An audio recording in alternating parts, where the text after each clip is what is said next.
Bonjour et bienvenue sur le podcast For Me Talks. Dites-moi, qu'est-ce que c'est un pronom relatif?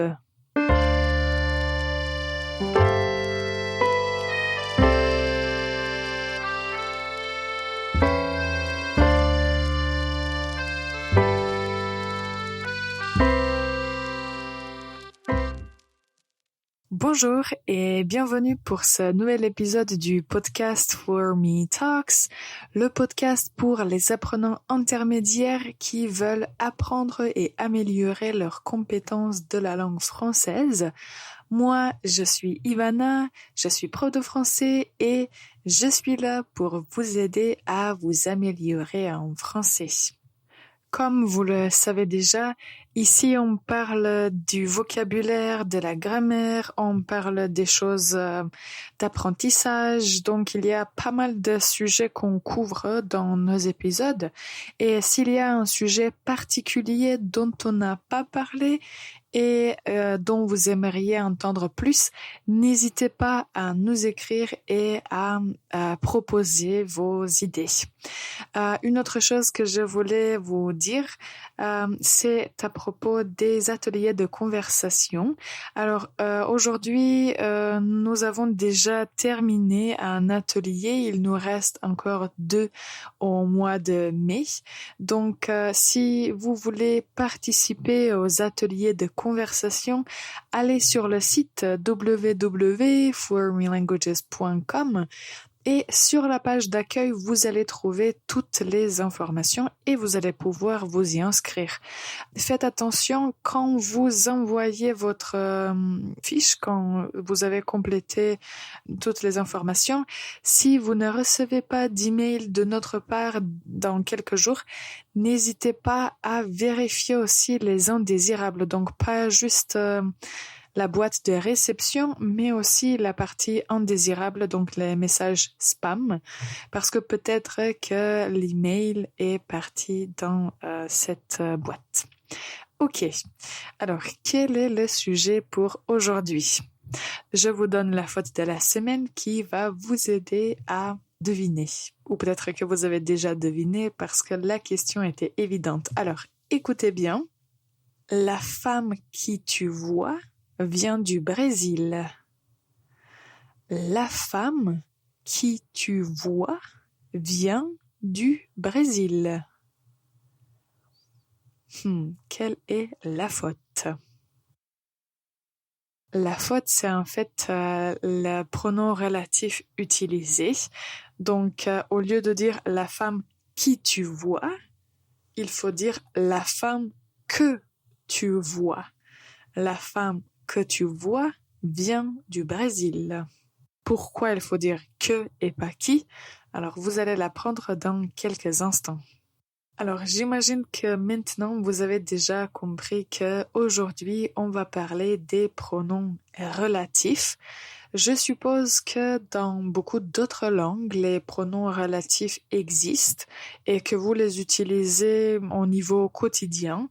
En français, c'est la même chose. Les pronoms relatifs sont très utiles quand on parle et surtout parce que, à mon opinion, quand on utilise les pronoms relatifs, les phrases deviennent plus légères et on exprime la même chose, mais c'est juste plus court et peut-être plus facile à comprendre, mais il faut savoir comment proprement utiliser les pronoms relatifs.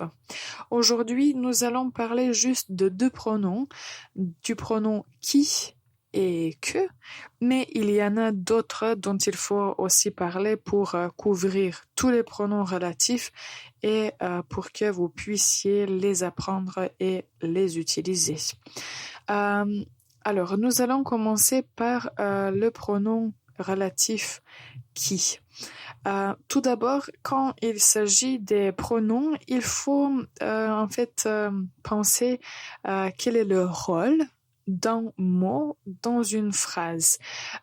Pour les personnes qui aiment la grammaire, c'est très intéressant d'en parler, mais je sais qu'il y a aussi des personnes qui n'aiment pas aller trop dans les détails concernant la grammaire, donc je vais essayer de ne pas utiliser trop de termes techniques, linguistiques, mais plutôt de vous l'expliquer le plus clairement et facilement possible.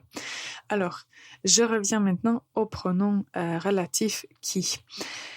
Donc, le pronom relatif qui, on dit qu'on l'utilise avec un sujet. Quand on reprend le sujet de la phrase, on utilise le pronom qui.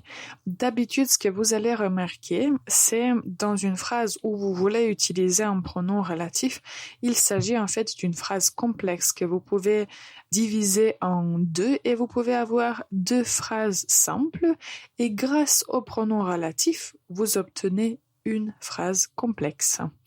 Par exemple, un garçon parle, le garçon est mon ami. Donc, dans ces deux phrases, notre sujet est un garçon. Donc, qui fait l'action? Un garçon fait l'action, donc c'est le sujet. Un garçon parle, le garçon est mon ami. Pour connecter ces deux phrases, on a besoin du pronom relatif et on va dire le garçon qui parle est mon ami. Le garçon qui parle est mon ami. Ce que vous remarquez, c'est que le verbe parle s'adresse au sujet qui est le garçon dans notre cas.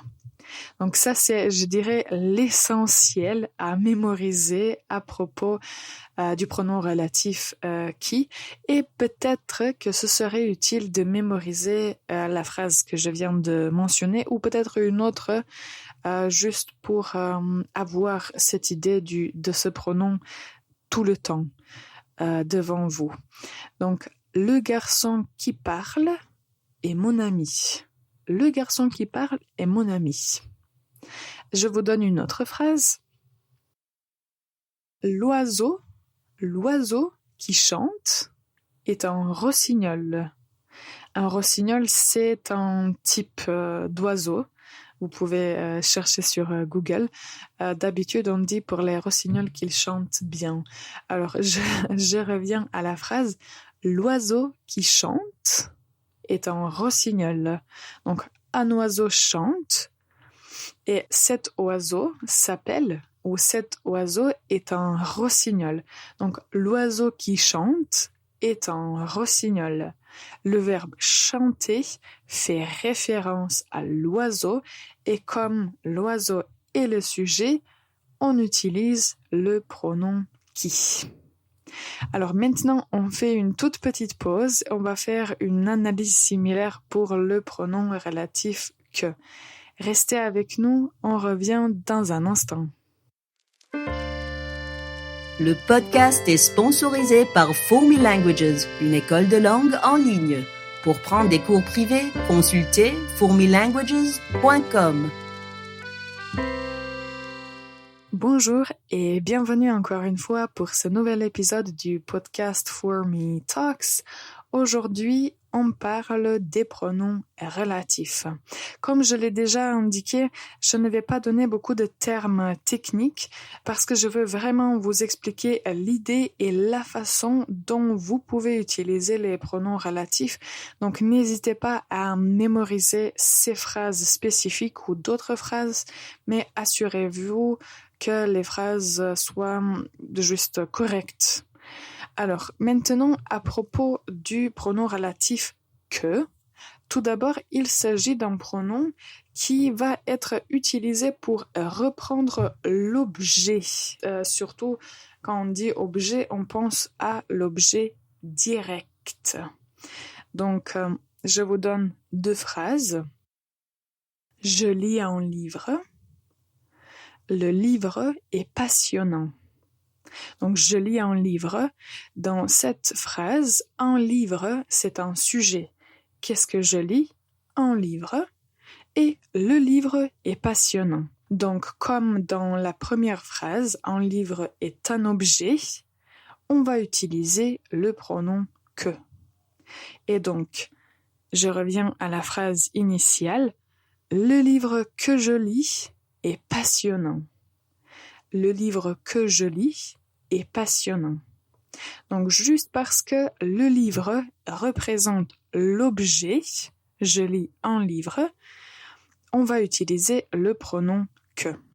La façon la plus facile de distinguer qui est que, qui va remplacer le sujet, que va remplacer l'objet direct.